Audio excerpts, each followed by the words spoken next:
কিমান বছৰ সৰু তুমি 8 years ডিফাৰেন্স আমাৰ 8 বছৰ 8 বছৰ এগৰাকী ককায়েক হিচাপে কেনেকৈ পাইছা জুবিন গাৰ্গক বহুত ভাল হেতু চাবলৈ গলে হয় হি মোৰ লগত কাজিয়াও কৰা নাই মাৰপিটো কৰা নাই মেবি আমাৰ মাজত জংকিবা আছিলে তো সো তাই লগতে তাৰ যিমান মাৰপিট কৰিব লগা থাকে হেবোৰ কৰে সো মোক অলপ বেছি সৰু টাইপৰ ধৰণৰে তা মানে ব্যৱহাৰটো কৰে সো যিমান পাইছো ভালকে পাইছো তেনেকুৱা বেয়াকে পোৱা নাই খুব সাপোৰ্টিভ সদায়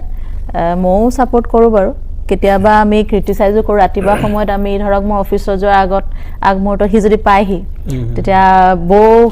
গলিদা এবোৰ সব এক্টিভ হৈ থাকে ৰাতিপা সময়টো তা মানে আৰু মোৰ কাৰণে দৰা দৰি কিন্তু সেই সময়ত পাপু উঠে ধৰক আমি ডাইনিং টেবুলত এটা কথা পাতিলে সেইবিলাক কথা আমাৰ পতা যায় যে ধৰক সবৰে পজিটিভ নেগেটিভ কি আছে না আছে তাৰ মাজে হাঁহি ধেমালি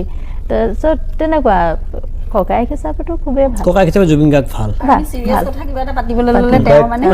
আৰু মানে আমাৰ সব কথাবিলাক লাষ্টত হিউমাৰাছ হয় হাঁহি মানে ককায়েক হিচাপে মানে মোৰ এটা কথা মনত আছে মই আগতে তেতিয়া হয়তো যোৰহাটত থাকে মই গুৱাহাটীত থাকো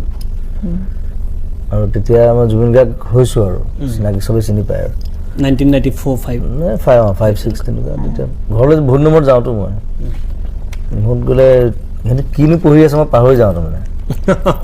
সুধো মানে তই কি পঢ়ি আছ এইটো বিৰাট খং উঠে মানে ককায়েকে নাজানে কি ক্লাছত পঢ়িছে নাজানে কিন্তু এটা কথা মনত আছে তোমাৰ পত্নী তোমাৰ লগত আছে ভগ্নী আছে পিতৃ আছে তোমাৰ জীৱনত এই তিনিগৰাকী ব্যক্তিৰ ভিতৰত কাৰ প্ৰভাৱ আটাইতকৈ বেছি প্ৰভাৱটো এতিয়া মানে মোৰ এষ্টাব্লিছমেণ্টৰ আগৰখিনিতো অবভিয়াছলি মা দেউতা থাকিব কাৰণ তেতিয়া তেওঁলোকৰ আমাৰ মোৰ বেকবোন হিচাপে আছে সৰুৰ পৰা যেতিয়ালৈকে মই ওলাই আহিছোঁ অকলে মেট্ৰিকলৈকে আৰু মেট্ৰিকৰ পিছৰ পৰা কিন্তু মই হাই ছেকেণ্ডেৰীৰ পৰা অলমষ্ট ওলাই আহিছোঁ আৰু তেতিয়া ক'ত যাম নাজানো আৰু নাইট চুপাৰত উঠো গুৱাহাটীলৈ গুচি যাওঁ কথাবোৰ তেনেকুৱা তাৰ পিছৰখিনি এতিয়া গৰিমাহঁত আছে গৰিমাই চাই গোটেই আৰু এতিয়া পৰিসৰটো বেলেগ হৈ গ'ল নহয় গোটেই প্ৰডাকশ্যন হাউচ চিনেমা গান অভিনয় নাটক কিবা কিবি সেইটো মই অকলে চম্ভালোতে একেবাৰে অসম্ভৱ কথা চ' গৰিমাই চাই মন আছে মোৰ ভাইটিটো সি বহুত দৌৰা দৌৰি কৰি থাকিবলগীয়া হয় কেতিয়াবা